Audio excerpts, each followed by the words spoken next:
Assalamualaikum dan salam sejahtera. Secara langsung dari Seri Pentas K9 Ketain. Saya Ahmad Syakirin sebagai hos anda melaporkan dari berita Buletin Second Hand. Topik yang ingin dikupaskan pada hari ini ialah teori-teori etika. Pengenalan. Teori-teori etika berasal daripada falsafah. Falsafah dalam bahasa Inggeris iaitu filosofi yang berasal daripada gabungan perkataan Greek, philia atau bermaksud cinta, seperti cita-cita. Mengalir air mata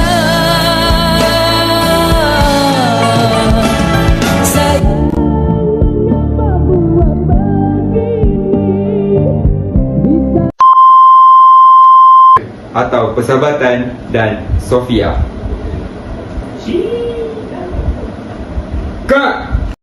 Yang bermaksud kebijaksanaan. Dari segi bahasa, falsafah membawa maksud cinta dan kebijaksanaan. Terdapat 3 bidang utama kajian falsafah, iaitu metafizik, epistemologi dan etika.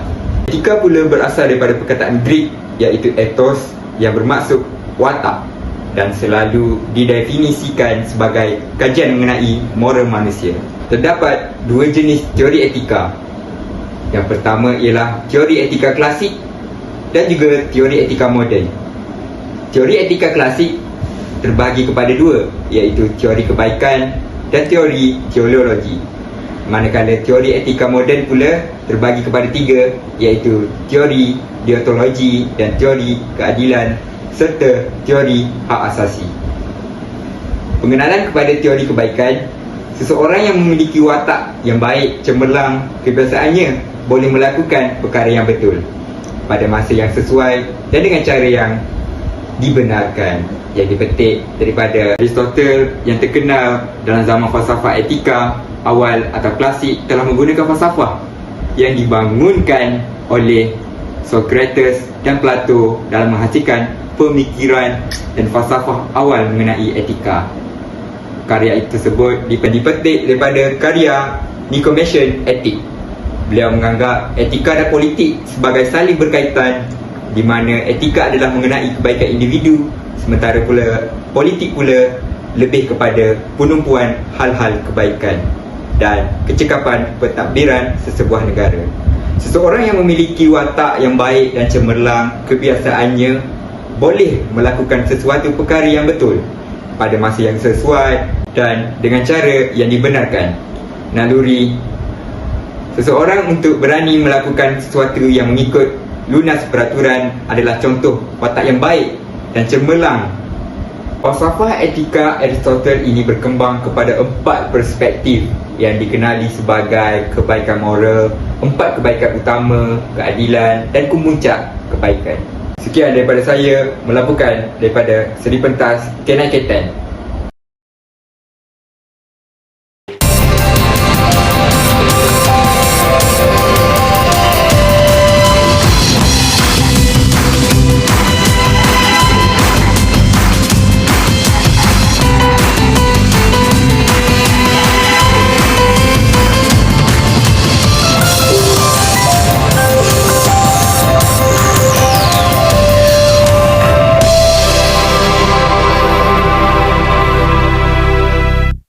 Assalamualaikum dan selamat sejahtera. Bertemu lagi dalam rancangan Majalah Setengah. Dan pada hari ini kita akan membincangkan teori-teori kebaikan. Teori kebaikan boleh terbahagi kepada 4, iaitu kebaikan moral, kemuncak kebaikan, 4 kebaikan utama dan juga keadilan. Baiklah, untuk yang pertama, kebaikan moral. Kebaikan moral ataupun kecemerlangan perwatakan terhasil daripada sikap seseorang untuk berkelakuan secara baik, sama ada kesan daripada pendidikan yang diterima atau perilakunya sendiri. Sebagai contoh, terdapat individu yang mahir dalam menggunakan alat muzik sejak daripada kecil. Ini merupakan bakat mereka secara semula jadi. Namun, terdapat pula ahli muzik yang tidak mempunyai bakat semula jadi, tetapi mempunyai keazaman yang tinggi dalam berlatih alat muzik tersebut. Dalam suatu keadaan, manusia boleh memilih untuk berkelakuan baik atau sebaliknya, dan pilihan tersebut berada dalam tangan mereka sendiri, dan mereka seharusnya tidak menyalahkan kesan daripada pilihan mereka. Seterusnya, 4 kebaikan utama. 4 kebaikan utama ini terdiri daripada kebijaksanaan, kawalan kendiri, keadilan dan juga keberanian.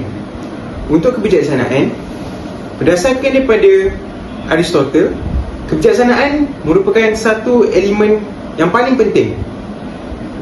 Sebagai contoh, di dalam peperangan, seorang askar mesti bertempur dengan bijaksana dengan membuat pertimbangan yang munasabah, iaitu untuk menewaskan musuh dan dalam masa yang sama mengurangkan risiko kehilangan nyawa anggota tentera yang lain. Yang kedua, kawalan kendiri. Kawalan kendiri ialah mengamalkan kesederhanaan. Kawalan kendiri penting dalam mewujudkan sifat kesederhanaan kepada diri yang akhirnya berbentuk sifat yang sama ketika berada dalam masyarakat. Yang ketiga, keberanian. Keberanian ialah sikap yang sederhana atau patuh pada undang-undang. Keberanian ini dianggap sebagai sikap seseorang yang mematuhi undang-undang untuk mencapai sesuatu matlamat. Sikap sebegini boleh mewujudkan perasaan yakin atau takut dalam keadaan-keadaan tertentu, sama ada wajar untuk melakukan sesuatu perkara ataupun sebaliknya. Dan akhir sekali daripada 4 kebaikan utama ialah keadilan. Keadilan bermaksud memberikan musuh apa yang sepatutnya diberikan kepada mereka, dan hendaklah diberikan dengan cara yang betul. Maknanya, seseorang individu itu harus berupaya mengenal pasti apakah yang baik dan bagus untuk diberikan kepada masyarakat, dan individu tersebut mesti melakukan sesuatu yang baik dan bagus untuk masyarakat berkenaan. Untuk teori kebaikan yang ketiga ialah keadilan. Keadilan terbahagi kepada 2, iaitu keadilan umum dan keadilan khusus. Keadilan umum ialah kebaikan yang dinyatakan dalam konteks hubungan dengan orang lain. Sebagai contoh, seorang yang adil dalam definisi keadilan umum ialah mereka yang berurusan secara baik, berhemah dan adil dengan orang lain. Mereka juga menunjukkan kebaikan dengan tidak menipu atau mengambil sesuatu yang bukan milik mereka. Dan yang kedua, keadilan khusus. Keadilan khusus ditakrifkan sebagai berlaku adil terhadap sesuatu yang dilakukan oleh seseorang. Dan akhir sekali daripada teori kebaikan ialah kemuncak kebaikan. Aristotle memperkenalkan konsep eudaimonia, iaitu pencapaian terbaik sebagai manusia dalam berbagai aspek.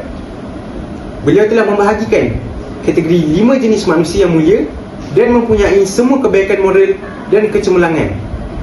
Perwatakan tersebut ialah seseorang yang berjiwa hebat dan mempunyai ciri-ciri kebaikan, di mana seseorang itu benar-benar layak mendapat pujian dan pengiktirafan yang tertinggi. Yang kedua, seseorang yang berlaku adil dalam erti kata yang sebenar.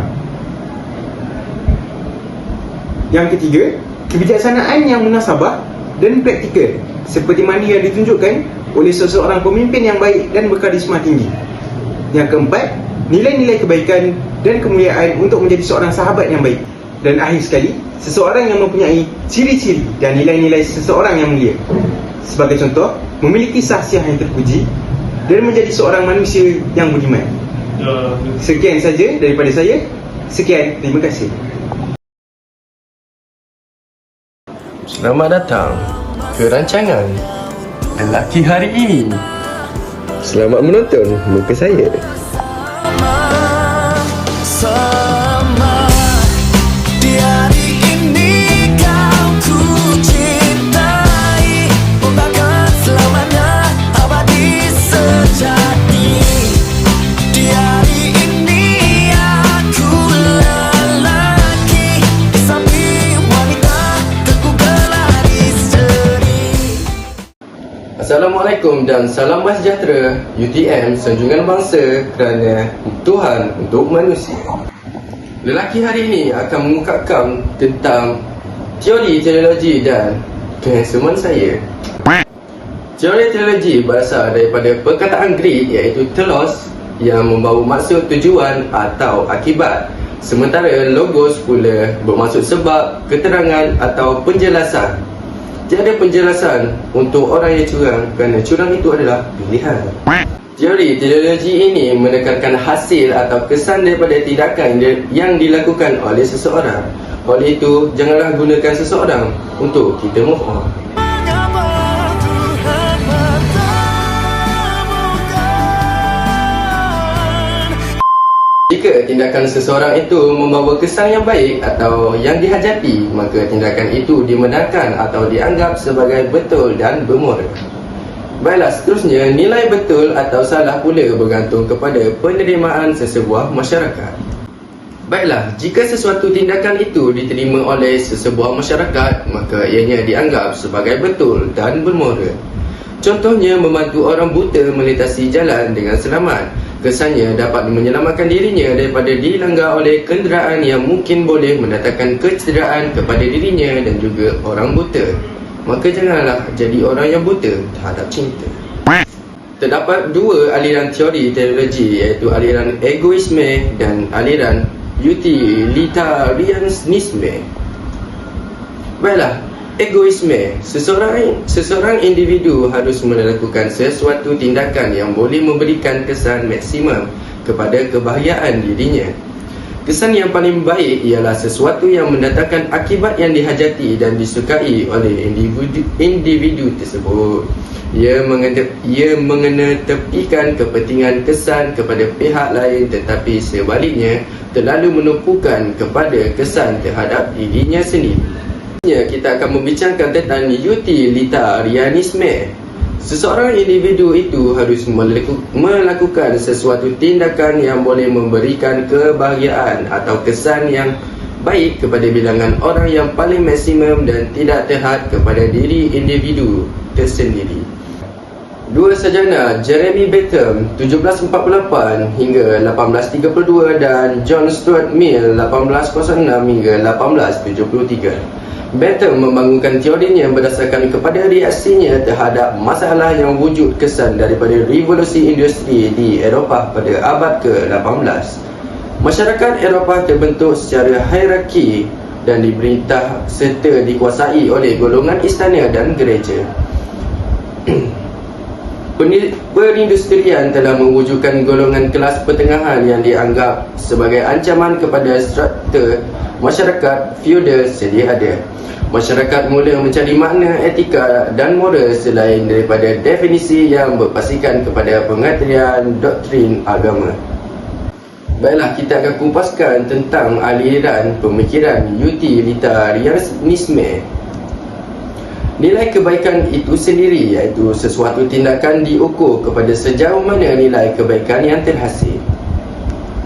Seterusnya, nilai impak kebaikan, iaitu semakin ramai yang menerima kesan kebaikan daripada sesuatu tindakan, maka semakin baik tindakan tersebut.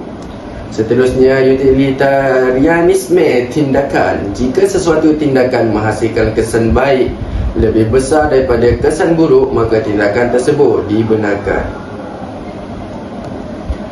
Seterusnya, sesuatu tindakan itu haruslah tidak bercanggah dengan peraturan yang sedia ada dalam sesebuah masyarakat atau negara tanpa melihat kesan baik lebih besar daripada kesan buruk. Sepertinya rasuah RM50 adalah bersamaan dengan rasuah 50 juta. Rasuah adalah tetap rasuah. Sekian, wabillahi taufiq wal hidayah. Assalamualaikum.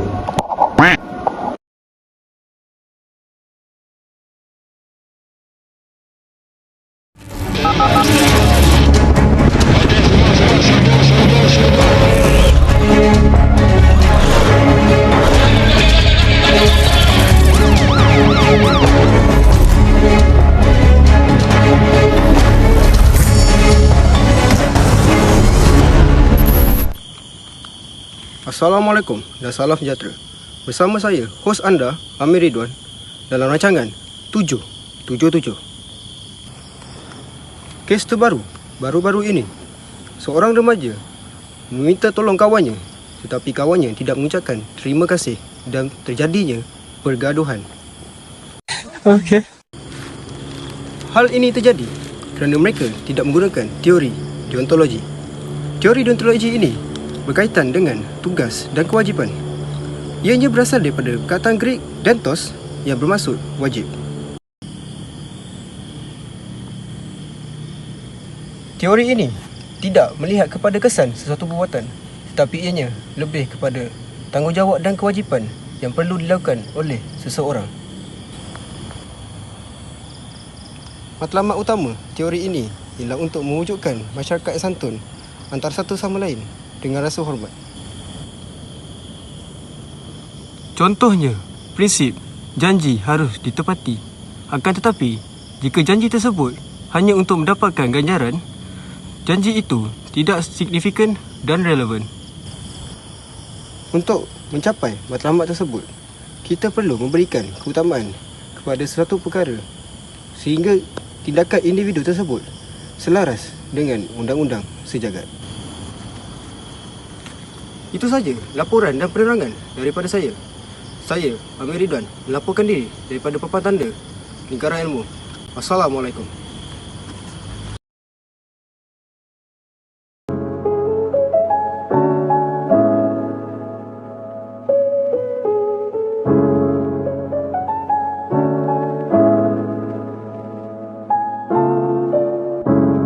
Salam sejahtera, salam UTM Sejungan Bangsa. Bersama saya pengacara anda dalam rancangan ini di segmen Etika dan Peradaban.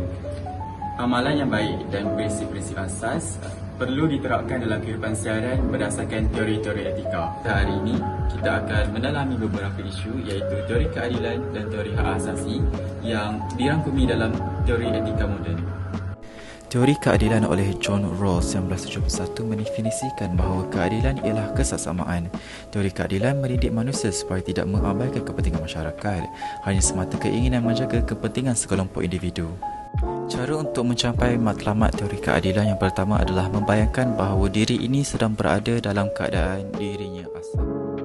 Berada dalam keadaan dirinya yang asal dapat didefinisikan sebagai situasi di mana suatu keadaan belum wujud atau tiada kerajaan dan individu tersebut harus memilih prinsip-prinsip asas yang seharusnya dilakukan oleh sesebuah kerajaan. Dalam keadaan ini, individu tersebut membayangkan dirinya berada dalam dunia yang penuh kejahilan. Dunia yang penuh kejahilan ini menghalang manusia daripada mengetahui kelas sosial, gender, budaya, kewarganegaraan atau bakat dan kebolehan semula jadi mereka. Pengetahuan yang ada pada manusia dalam keadaan sebegini ialah mereka hanya tahu terdapatnya perbezaan bagi setiap individu dalam sebuah masyarakat. Rawls percaya bahawa manusia akan memilih prinsip-prinsip asas yang selamat untuk membentuk sesebuah kerajaan, iaitu prinsip yang hanya membenarkan nilai-nilai keadilan berasaskan kepada standard yang paling minimum untuk diamalkan oleh sesebuah masyarakat. Menurut Rawls, manusia yang rasional akan menitik beratkan prinsip asas yang paling minimum ini akan mengamalkan dua prinsip asas kepada masyarakat. Yang pertama, prinsip yang membenarkan setiap orang mendapat keadilan sebanyak yang mungkin. Di peringkat amalannya, prinsip ini akan menghalang penindasan, tekanan politik dan diskriminasi. Prinsip yang kedua pula, prinsip ketidakadilan sosial dan ekonomi hanya dibenarkan kepada tahap di mana ianya hanya menguntungkan sebilangan kecil sahaja manusia. Oleh yang demikian, jika prinsip ketidakadilan yang akan dibentuk akan menguntungkan pihak yang sudah sedia ada mendapat kelebihan dan keuntungan daripada sistem yang sedia ada, maka tindakan ini adalah tidak dibenarkan sama sekali. Di dalam buku Penghayatan Etika dan Peradaban, situasi memotong sebiji kek telah diberikan di dalam teks berkenaan untuk menunjukkan bahawa teori keadilan itu dapat diterapkan dalam kehidupan. Manakala buat kali ini, kami memberi situasi analogi, iaitu situasi di mana seorang pelajar ditugaskan untuk memotong kertas dan diberikan kepada rakan-rakannya, di mana kertas itu perlu dibahagikan dengan sama rata dan dapat diberikan kepada pelajar-pelajar yang lain. Oleh kerana pelajar berkenaan diberikan tanggungjawab untuk membahagikan kertas, maka akan terdapat dorongan motivasi kepada dirinya untuk memotong kertas tersebut dengan ukuran yang sama, kerana dia akan memastikan dirinya mendapat saiz potongan kertas yang sama seperti orang-orang yang sebelumnya dapat.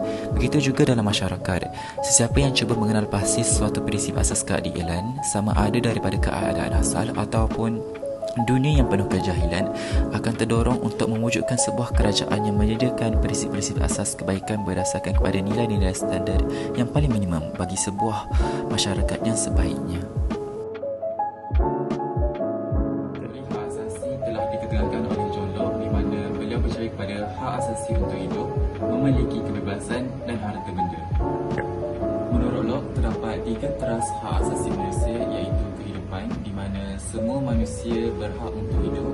Yang kedua adalah kebebasan di mana semua manusia berhak untuk melakukan apa sahaja selagi tidak melanggar teras pertama iaitu kehidupan.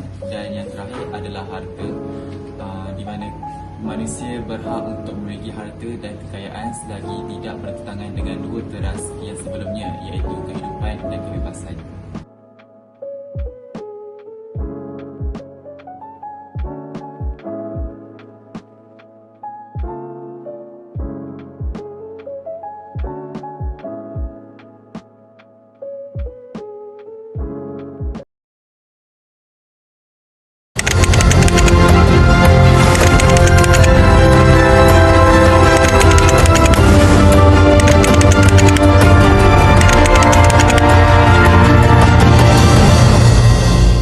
Kembali lagi kita dalam rancangan Tanyalah Cikgu. Saya selaku hos anda, Cikgu Hafiz, akan mengupas tajuk-tajuk yang dipersoalkan oleh pelajar-pelajar kita pada hari ini. Tajuk kita pada hari ini ialah kegunaan teori-teori etika dalam kehidupan manusia. Yang pertama, kegunaannya adalah ia dapat menyelesaikan dilema etika. Dilema etika ialah di mana keadaan seseorang itu berhadapan dengan pelbagai persoalan mengenai tindakan yang boleh diambil atau sebaliknya. Mungkin tindakan yang diambilnya itu dianggap sebagai sesuatu yang benar, akan tetapi ia boleh dianggap perkara yang buruk oleh pihak yang lain. Teori-teori etika menjadi panduan dalam memilih serta membantu manusia dalam tentang engkau ni. Aku record ni, Mat. Record. Yang kedua, membantu dalam proses membuat sesuatu keputusan. Teori-teori etika menjadi panduan kepada manusia untuk membuat keputusan daripada perkara rutin, iaitu di manakah kita ingin makan hari ini, adakah di Cenggal atau di Meranti, ataupun apakah menu yang kita mahu makan hari ini, adakah masakan panas atau nasi berlauk, sehinggalah kepada keputusan yang sukar dan amat penting, contohnya seperti pasangan dalam kehidupan. Teori-teori etika membantu untuk membuat keputusan yang mengambil kira semua asas pertimbangan yang sewajarnya dapat dilakukan sebelum sesuatu keputusan yang muktamad itu dibuat. Manusia secara amnya tidak dianugerahkan dengan pengetahuan, kebolehan dan kemahiran yang luar biasa. Maka mereka memerlukan satu panduan yang khusus untuk membantu mereka dalam membuat sesuatu keputusan. Yang ketiga, mengenal pasti tanggungjawab etika.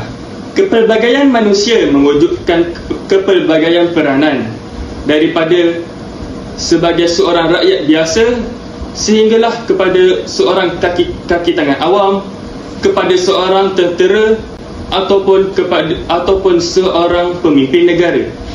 Teori-teori etika adalah panduan yang jelas untuk setiap individu berperanan secara efektif dan efisien dalam melaksanakan tanggungjawab masing-masing. Contohnya sebagai seorang Perdana Menteri, kita mestilah melakukan sesuatu keputusan dengan berfikir secara rasional mengikut kod-kod etika dan peraturan-peraturan negara yang telah ditetapkan bagi menjamin sesebuah negara itu berkembang dan menjadi sebuah negara yang maju dan dapat menjaga kebajikan rakyatnya. Itu saja. Sekian. Terima kasih. Itulah 3 subtopik yang berjaya kita kupas melalui kegunaan teori-teori etika dalam kehidupan manusia. Kerana masih tidak mengizinkan saya, dengan ini saya mengakhiri program ini dengan satu kata-kata: kerana Tuhan, untuk manusia. Semoga kita bertemu kembali dalam episod yang seterusnya.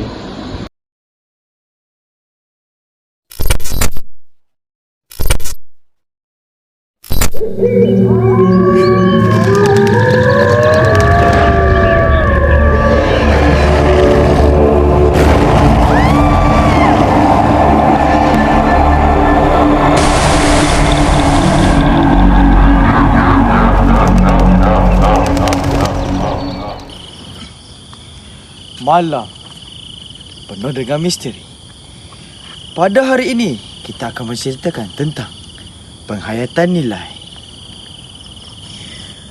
Teori-teori etika adalah panduan kepada manusia untuk memilih nilai-nilai yang sewajarnya untuk diaplikasikan ke dalam aktiviti kehidupan seharian. Setiap tindakan adalah terikat kepada peraturan dan panduan etika yang jelas.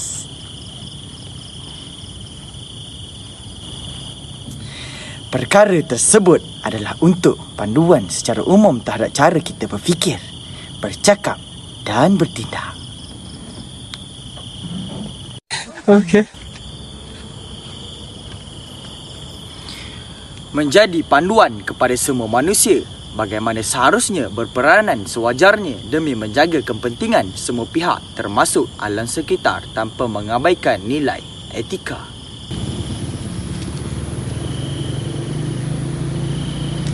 Teori-teori etika adalah satu kekuatan dalam usaha kita mencari persamaan dalam kepelbagaian agar dapat membentuk satu penyelesaian kepada perbezaan pendapat dan pandangan. Akhir kata, kesimpulannya,